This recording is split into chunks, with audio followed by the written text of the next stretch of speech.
চট্টগ্রাম খাগড়াছড়ি মহাসড়কে আবারও ঘটল মর্মান্তিক সড়ক দুর্ঘটনা। 5ই ডিসেম্বর ভোরে হাটাজারী উপজেলার ফরহাতাবাদ স্কুল এলাকার সামনে হাইস মিনি ট্রাকের মুখোমুখি সংঘর্ষে এই ঘটনা ঘটে। এই ঘটনায় হাইস চালক মোহাম্মদ কাউসার ঘটনাস্থলেই প্রাণ হারান।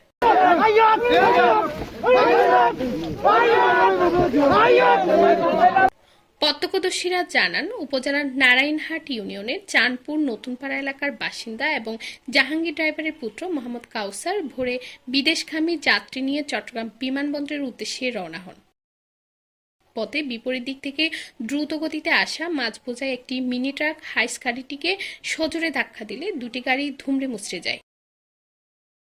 দুর্ঘটনায় কাউসার সহ 5 জন যাত্রী গুরুতর আহত হন। স্থানীয়রা দ্রুত তাদের উদ্ধার করে হাসপাতালে পাঠান। তবে প্রচণ্ড আঘাতে ঘটনাস্থলেই প্রাণ হারান হাইস চালক মোহাম্মদ কাউসার। আহত 5 জনের অবস্থাও আশঙ্কাজনক বলে জানা গেছে। হঠাৎ এই মৃত্যুর খবরে কাউসারের গ্রামের বাড়ি চাঁদপুর নতুনপাড়ায় শোকের ছায়া নেমে এসেছে। পরিবার পরিজন ও এলাকায় নেমে এসেছে শোকের মাতম।